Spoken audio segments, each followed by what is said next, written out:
Corte convocará a los agentes de los dos países y les dirá, bueno, hay estas excepciones preliminares y cuánto tiempo necesita el Perú para fundamentar su posición. Entonces, normalmente se le da al país demandante entre 1 año y 2 años para presentar una memoria que sustente su posición. Y al mismo tiempo al otro país, al demandado, para que elabore su contramemoria. Y después hay una dúplica y una réplica, termina el procedimiento escrito y se pasa a un procedimiento oral.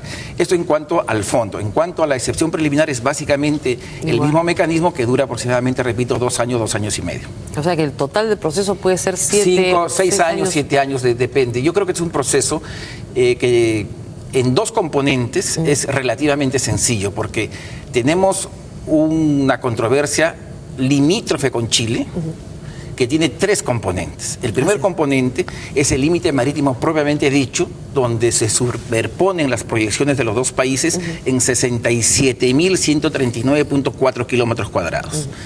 Ese tema debe ser zanjado al no existir tratados, aplicando la norma del derecho internacional que dice que se divide en 2 partes iguales, en principio a través de una línea equidistante. O sea, lo que tiene que quedar claro para los chilenos y para los peruanos es que el Perú no está reclamando el 100%.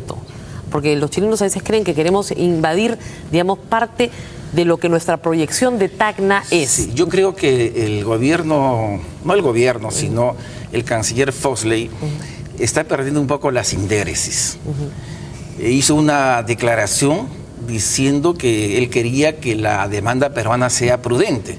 Nada más imprudente que querer influenciar sobre la demanda de una parte que va a demandar al gobierno de Chile. Me parece imprudente.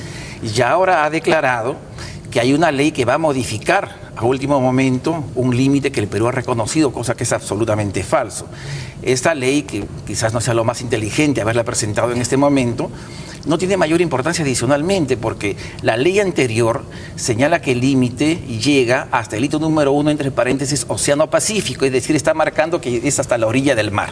Pero me parece bien que eso se esclarezca y se precise en función de que el Perú ya ha aprobado su ley de línea de bases, que antes no la tenía. Pero de allí a derivar de que el Perú está modificando la frontera a último momento, creo que realmente es un problema de sindéresis. Vamos al otro tema. Usted ha dicho, son 3 temas en 3 niveles. Ese es el primer tema. Un primer tema como es la superposición. La superposición que se tiene que delimitar en partes iguales a través de una línea equidistante en principio.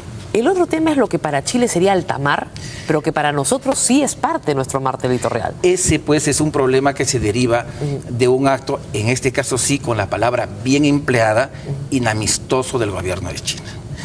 Porque para que los televidentes comprendan bien, esta es la proyección marítima del Perú. No sé si tenemos el mapa, siempre lo ponemos. Esta es la de Chile y se superponen. Entonces, al superponerse, hay que dividir. Pero fuera de esta área, que es la que está en disputa limítrofe, hay otra área que está acá, que es dominio marítimo del Perú, que está fuera de la proyección máxima de Chile, de su propia área marítima de 200 millas, y considera Chile que esta parte del dominio marítimo peruano, que no tiene que ver nada con el fondo de la delimitación marítima, es alta mar. Y sobre esa alta mar comienza a legislar en materia ecológica, administrativa y hasta judicial, y se reserva derechos preferenciales económicos, lo que es realmente bastante inaudito. Inamistoso, por decirlo. Inamistoso. Entonces, este punto es el segundo. Y el tercero es el desacuerdo sobre el inicio de la frontera marítima. Que tiene que ver con la frontera terrestre.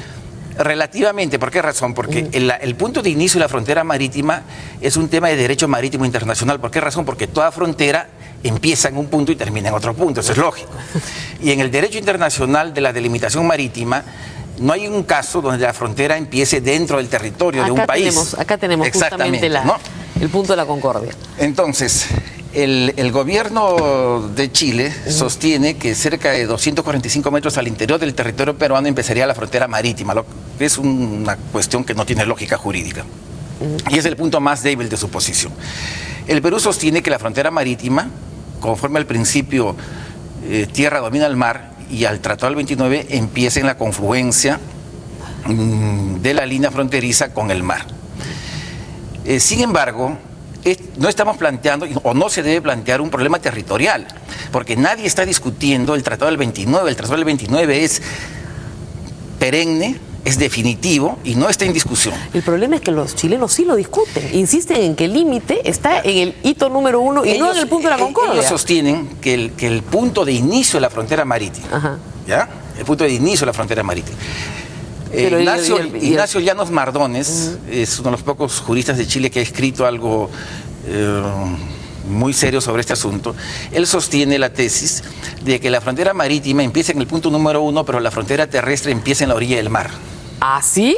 Exactamente. ¿Eso es posible en el derecho internacional? ¿Usted conoce algún caso? No es posible en relación a la tierra, pero sí es posible que el punto de inicio de la frontera marítima empiece en el mar. Claro. De acuerdo a la conformidad de las costas, ¿de acuerdo?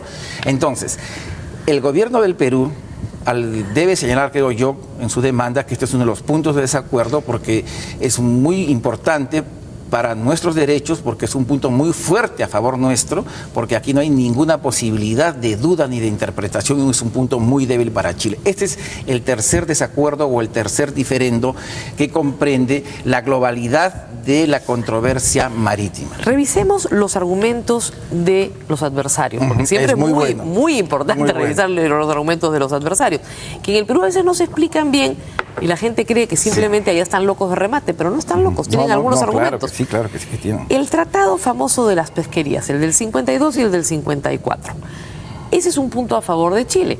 En esa norma se establece que el paralelo es el límite. Eso dice el párrafo. Déjame. Eso dice. Acá lo tenemos también. Fíjate, en primer lugar, Declaración de Santiago de 1952. Equivocadamente, algunas personas en el Perú dicen que este no es un tratado internacional. Es falso. Este es un tratado internacional y es ratificado por el Perú y obliga al Perú. El gobierno de Chile dice que allí está establecido en el artículo 4 el límite marítimo por el paralelo. Eso es falso de toda falsedad. Si tú lees el artículo 4, casi textualmente dice, en el caso de la existencia de islas, exactamente, en el caso de la existencia de islas, ¿no? Y entre la frontera marítima entre el Chile y el Perú no existen islas. Entonces, ese artículo 4 establece una cláusula delimitadora entre el Perú y el Ecuador. Porque en el Ecuador, en la frontera con el Perú marítima, existen las islas de Puná, La Plata y algunas otras. El derecho internacional señala que cuando hay dudas respecto de una norma, se recurre a medios complementarios de interpretación, por ejemplo, las actas de las negociaciones o del proceso preparatorio de aprobación de las normas. ¿Y cómo se originó esta norma del artículo 4? Porque Jorge Fernández, delegado del Ecuador en la conferencia de 1952, enmendó el proyecto presentado por Chile, que no contenía esta norma, señalando que como estas islas estaban en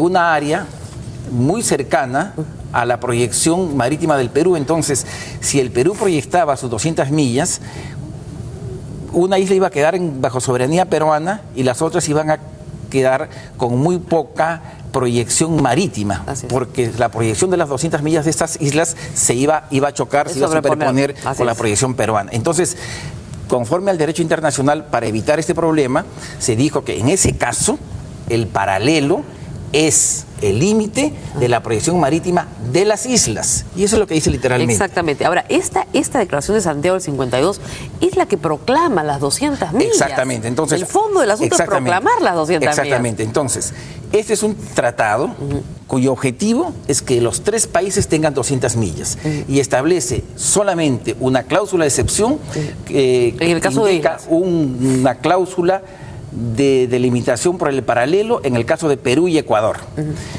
Hay un principio del derecho internacional que dice que no se puede interpretar un tratado en términos de que esa interpretación impida la realización de su objeto. Si yo te vendo una casa, yo no puedo interpretar una cláusula del contrato de compra y venta diciendo de que no te vendo la casa. Entonces vamos al absurdo. Si se traza la línea por el paralelo, el Perú no tiene 200 millas desde Arequipa, en el límite con Ica, hasta Tacna. Entonces, la posibilidad del paralelo está excluida por la propia naturaleza y objeto de la declaración.